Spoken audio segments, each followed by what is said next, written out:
বাচ্চাটাই তো আমাদের ছুটি মা। এই কথা শুনে অভি অবাক হয়ে যায় আর প্রশ্ন করে বলে ওঠে, এটা কি ছুটি না ঝুমকির ছোটবেলার ছবি? এই কথা শুনে দেবদত্ত বলে ওঠে, এটা আমাদের ছুটি মা। আমার ভালো করে মনে আছে, ঝড় বাদলের রাতে আমি আমার ছুটি মাকে পেয়েছি। অ্যাক্সিডেন্ট হয়ে কোন মায়ের কোল খালি করে আমার কাছে এসেছে। যখন আমি ছুটি মাকে পাই, তার হাতে একটা বরপুতুল ছিল আর গলায় একটা সূর্যের মতন লকেট দেওয়া চেন ছিল। কথাগুলো শুনে অভি অবাক হয়ে যায় আর মনে মনে বলতে থাকে, ছুটি আমার হারিয়ে যাওয়া পরি। আর কোনো কথায় না বলে সেই থানা থেকে বেরিয়ে আসে আর মনে মনে বলতে থাকে, এতদিন আমার পরি আমার এতটা কাছে ছিল, কিন্তু আমি তাকে চিনতে পারিনি। এরপর দেখা যায় অভি তার পরীকে তার মনের কথা বলার জন্য তার জন্য উপহার কিনতে স্বর্ণের দোকানে আসে আর সেখানে সবচেয়ে দামি ডায়মন্ডের রিং নিয়ে বাড়িতে ফিরে। সেখানে ছুটিকে দেখে অপলক দৃষ্টিতে তাকিয়ে থাকে। ছুটি তখন অভিকে প্রশ্ন করে বলে ওঠে, কি হয়েছে উকিল স্যার, আপনি আমার দিকে এভাবে তাকিয়ে আছেন কেন? তখন ঘরের মধ্যে অভি ছুটির কথার উত্তর না দিয়ে হাঁটু গেড়ে বসে সে রিংটা ছুটির দিকে এগিয়ে দিয়ে বলে ওঠে, এই রিংটা আমার ভালোবাসার প্রতীক। আমি আজ থেকে আমার সকল ভালোবাসা তোমাকে দিলাম। কথাটা শুনে ছুটি অবাক হয়ে যায় আর মনে মনে বলতে থাকি, এসব কি করছে উকিল স্যার? তা ভিউয়ার্স, এমনটাই যদি নতুন পর্বগুলিতে হয় আপনাদের দেখতে কেমন লাগবে? আপনাদের মূল্যবান মতামত আমাদের কমেন্টে জানান। ধন্যবাদ। নিজেদের অজান্তেই ফুলসজ্জার ঘরে অভি ও ছুটি একে অপরের খুব কাছাকাছি চলে আসে। এই এপিসোডটি পেতে এক্ষুনি আমাদের চ্যানেলটি সাবস্ক্রাইব করুন। এই পর্বে দেখা যায় ছুটি ও অভির বিয়ের রিচুয়াল কেউ পালন না করলে অভি নিজের হাতেই সবকিছু পালন করতে থাকে। পরদিন সকালে ইন্দ্রকে অভি বলে ওঠে, আজ তো ভাত কাপড়ের দায়িত্ব নিতে হবে, আর এই বিষয়ে আমি কিছুই জানি না, তোকেই কিন্তু সবটা সামলাতে হবে। ছুটি হচ্ছে আসল পরী, এটা জানতে পেরে অভি সকলের সামনেই ডায়মন্ডের রিং দিয়ে ছুটিকে নিজের ভালোবাসা প্রকাশ করে। এপিসোডটি পেতে এক্ষুনি আমাদের চ্যানেলটি সাবস্ক্রাইব করুন।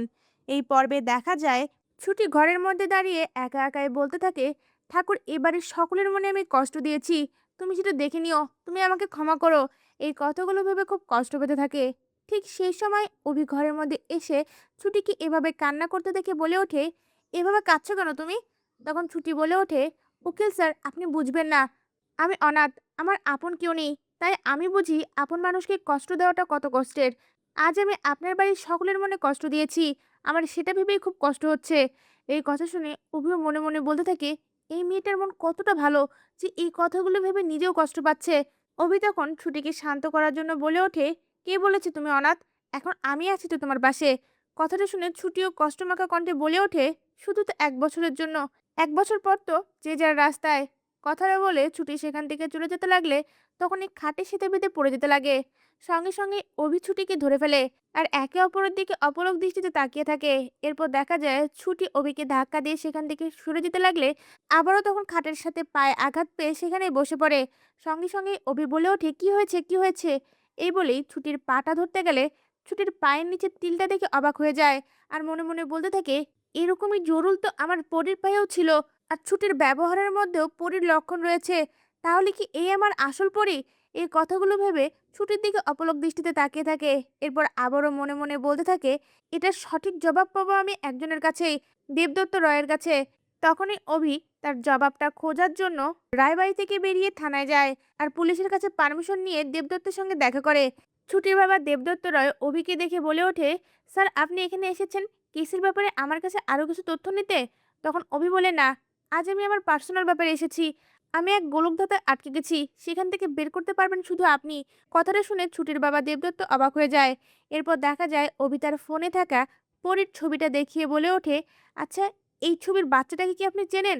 তখনই দেবদত্তের সামনে ভেসে ওঠে যেদিন ছুটিকে পেয়েছিল সেদিন রাতের ঘটনা আর বলে ওঠে, হ্যাঁ, এই বাচ্চাটাই তো আমাদের ছুটি মা। এই কথা শুনে অভি অবাক হয়ে যায় আর প্রশ্ন করে বলে ওঠে, এটা কি ছুটি না ঝুমকির ছোটবেলার ছবি? এই কথা শুনে দেবদত্ত বলে ওঠে, এটা আমাদের ছুটি মা। আমার ভালো করে মনে আছে, ঝড় বাদলের রাতে আমি আমার ছুটি মাকে পেয়েছি। অ্যাক্সিডেন্ট হয়ে কোন মায়ের কোল খালি করে আমার কাছে এসেছে। যখন আমি ছুটি মাকে পাই, তার হাতে একটা বরপুতুল ছিল আর গলায় একটা সূর্যের মতন লকেট দেওয়া চেন ছিল। কথাগুলো শুনে অভি অবাক হয়ে যায় আর মনে মনে বলতে থাকে, ছুটি আমার হারিয়ে যাওয়া পরই। আর কোনো কথায় না বলে সেই থানা থেকে বেরিয়ে আসে আর মনে মনে বলতে থাকে, এতদিন আমার পরি আমার এতটা কাছে ছিল, কিন্তু আমি তাকে চিনতে পারিনি। এরপর দেখা যায় অভি তার পরীকে তার মনের কথা বলার জন্য তার জন্য উপহার কিনতে স্বর্ণের দোকানে আসে আর সেখানে সবচেয়ে দামি ডায়মন্ডের রিং নিয়ে বাড়িতে ফিরে। সেখানে ছুটিকে দেখে অপলক দৃষ্টিতে তাকিয়ে থাকে। ছুটি তখন অভিকে প্রশ্ন করে বলে ওঠে, কি হয়েছে উকিল স্যার, আপনি আমার দিকে এভাবে তাকিয়ে আছেন কেন? তখন ঘরের মধ্যে অভি ছুটির কথার উত্তর না দিয়ে হাঁটু গেড়ে বসে সে রিংটা ছুটির দিকে এগিয়ে দিয়ে বলে ওঠে, এই রিংটা আমার ভালোবাসার প্রতীক। আমি আজ থেকে আমার সকল ভালোবাসা তোমাকে দিলাম।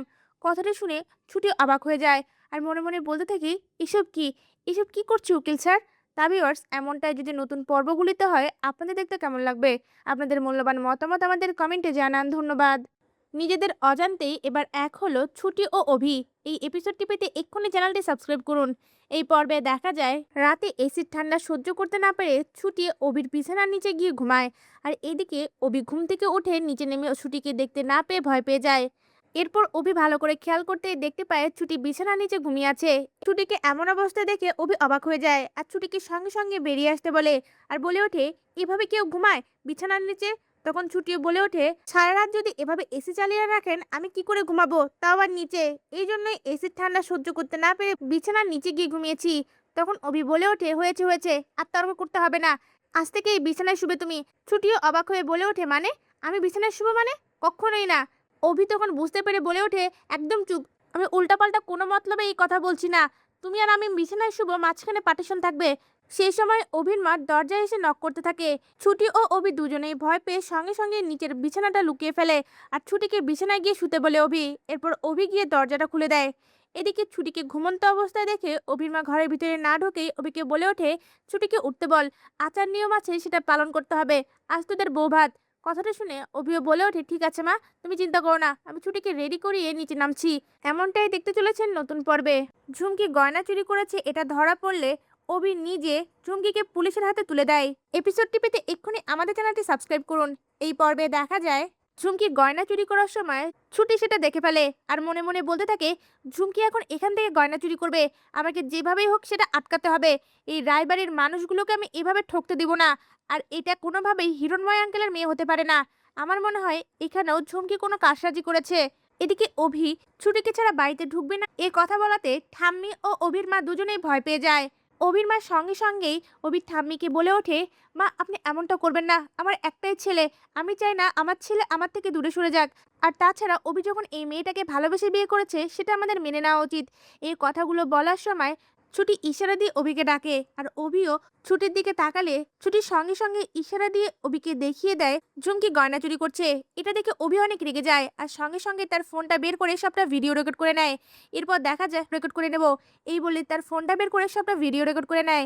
এরপর সব ভিডিও রেকর্ড হয়ে গেলে তখনই অভি পুলিশকে ফোন দেয় আর তাদের বাড়িতে আসতে বলে। এদিকে ঝুমকি গয়নাগুলো চুরি করার পরে হিরণময় আঙ্কেলের কাছে গিয়ে বলে ওঠে, বাবা আমরা এই বাড়িতে আর এক মুহূর্তও থাকবো না, যে বাড়িতে আমার এবং তোমার অপমান হয়েছে সেই বাড়িতে আমরা থাকবো না। তখন হিরণময় রেগে বলে ওঠে, হ্যাঁ, যে বাড়িতে আমার মেয়ের অপমান হয়েছে সে বাড়িতে আমি থাকবো না।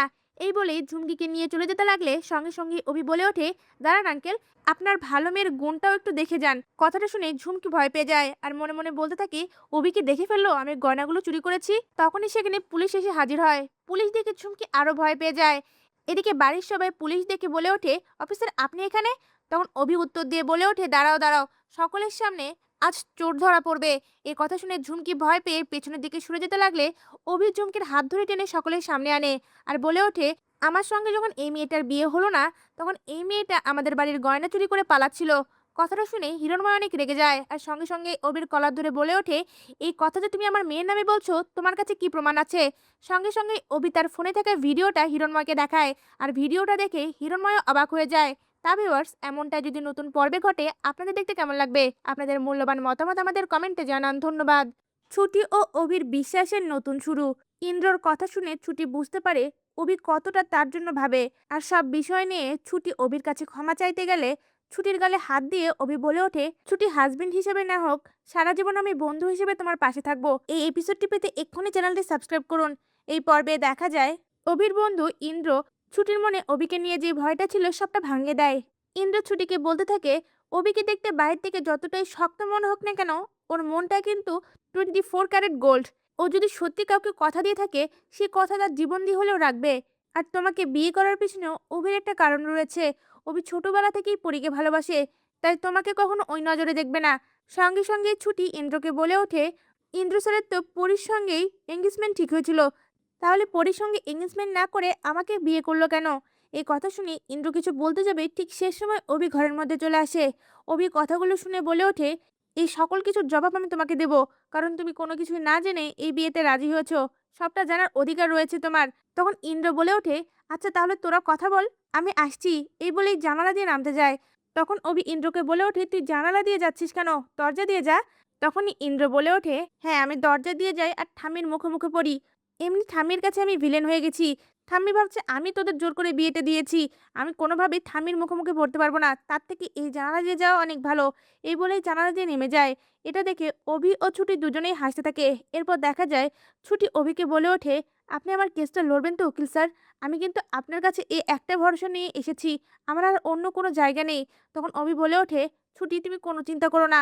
আর তাকে আশ্বস্ত করে বলে ওঠে, আমি যখন কথা দিয়েছি সেই কথার খেলাপ কখনো হবে না। আর তাছাড়া তোমার বাবা যদি নিরপরাধ হয় সেটা আমি প্রমাণ যেভাবেই হোক করব।